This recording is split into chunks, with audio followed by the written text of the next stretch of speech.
It's Wednesday, June the 7th, 2017, and this is your Barbados Today evening update. I'm Emmanuel Joseph. Thanks for joining us.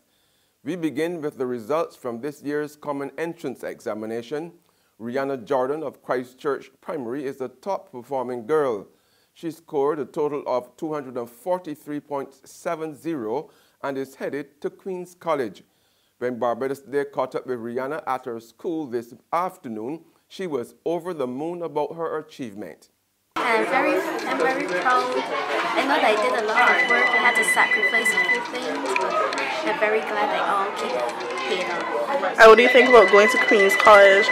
Is this the school you wanted to go to? Yes, or why? Because I just found the passion there. It was just like my favorite school. Rihanna's mother, Tamisha Rochester Jones, played an important role in helping her daughter reach the top. The most important thing I did was to support her.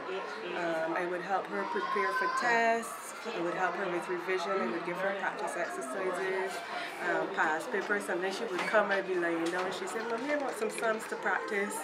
And I'd be tired, but I get up and I still do it because I know that it would pay off. I knew it would pay off, and I know that how dedicated she is. So even if I was tired, I'd get up and I'd work with her. But honestly, I didn't have to put a lot of work into helping her, because she actually, at some point, she was teaching me. Meanwhile, the top boy is Jovan Linton of Blackman and Gollop Primary, and he's also headed to Queen's College. Jovan scored 243.18. Jovan's father, Alex Linton, who's Director of Transport at the Barbados Transport Authority, was full of praise for the boy's mother. First, give thanks to God that He gave him that ability.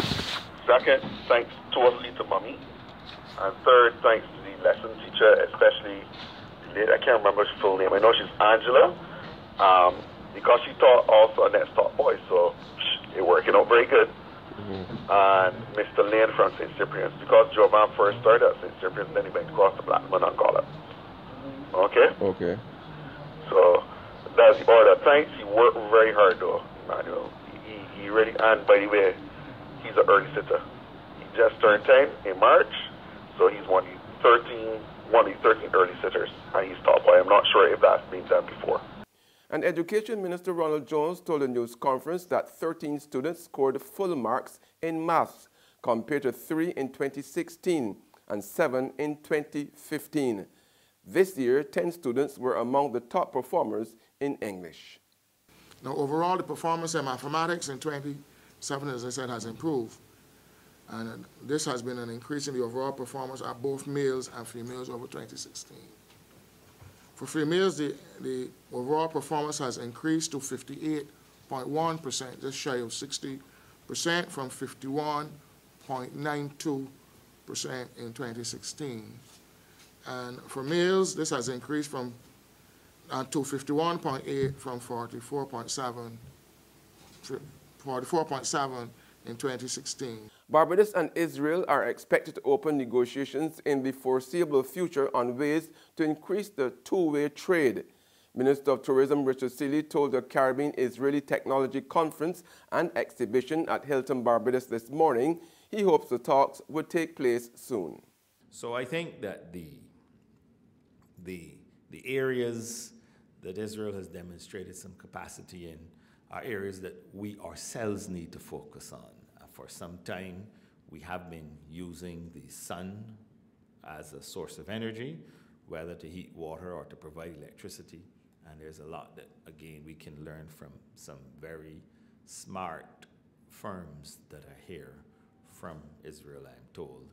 And I know that that is but an example of what I'm talking about. I mentioned the agricultural realm and, of course, water, the provision of potable water, and, of course, the disposal of wastewater, how it's treated and sometimes even reintegrated and used for other purposes. So there are a number of areas, and I want to encourage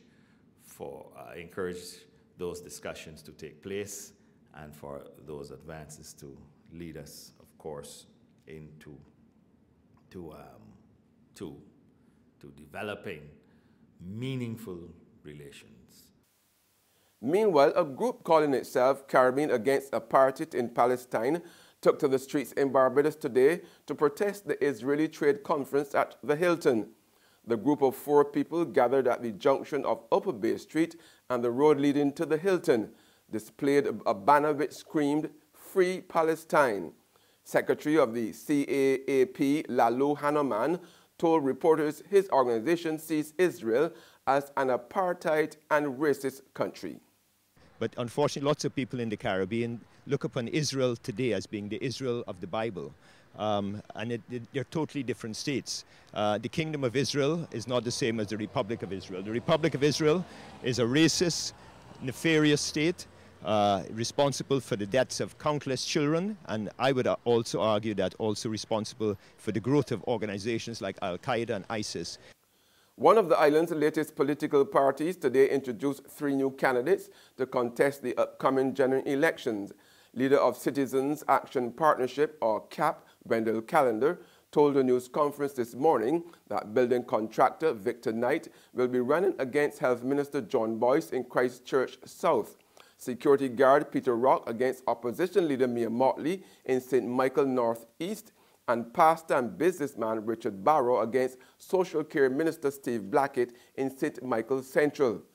Callender said this brings to 13 the number of candidates the party has so far confirmed, with the hope of securing places in the 30-seat lower house of Parliament. Don't expect us to run 30 candidates. We have had a good model, we're following that model, and I believe that perhaps we will run 22 candidates. We are doing it strategically and for your interests.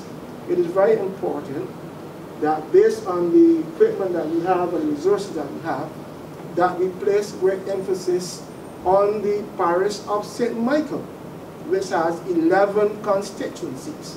Right now we have 8 members who are running in the St. Michael constituencies, so that we can easily manage them given the resources that we have. So you can have that as a point of departure, that we are utilizing our resources effectively. We've studied the constituencies, and we are looking for candidates who fit the particular constituency. There's regional and international news after this short break. Who call and get your yams and potatoes? Wait, my girl, how you want to see you for long? I can't how you keeping, but you don't sell the nation paper no more. But that paper is selling. This month now I stop selling that. Look, one time I would have made a little dollar on the Sunday sun. But when Sunday night, I still trying to get the weather there. Well, you know you can't call that the Sunday sun no more. You're going to call that Sunset News. Because at no time that news stale. People complain that them ain't got nothing in it to read, and the price keep going up all the time. A woman abused me so sick the other day, telling me that she does read Barbados today online for free.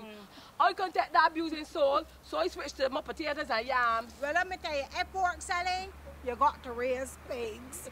How much for the yams? Oh, 75 cents a pound. But that's cheaper than that stale news. Give me... How much you want? £1. Only a pound? Anyhow, these eating real good. Let me wrap them up for you. Come. The Barbados Today, news you can trust.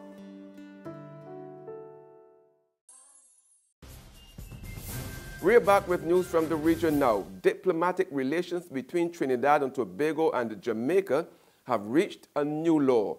TNT's Foreign Affairs Minister has robustly registered the government's complaint over the search of one of its ministers at the Norman Manley International Airport in Jamaica. This even as Jamaica's Foreign Affairs Minister said the search was not conducted by Jamaican officials at the airport. The matter was also discussed in the Trinidad Senate yesterday. Joel Brown has the details.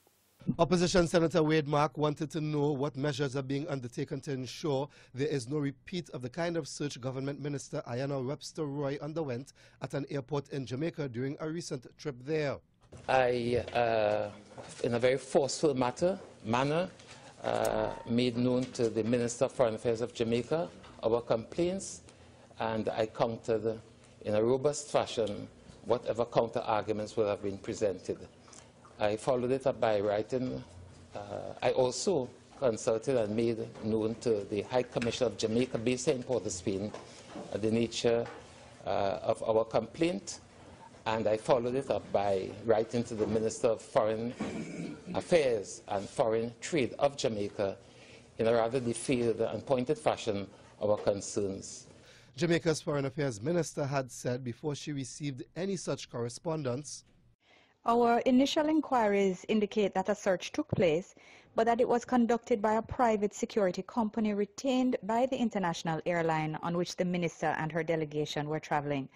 Her ministry was advised that such searches are generally undertaken by the airline under international conventions and are based on random computer selections.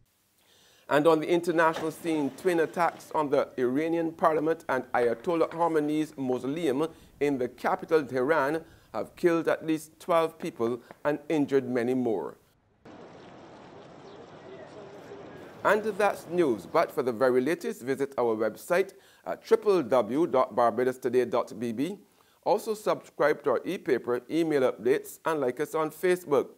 We are also on Izumi Media in bus terminals or Screenplay at supermarkets and gas stations near you, as well as Mix 96.9 FM. I'm Emmanuel Joseph. Have a fantastic evening.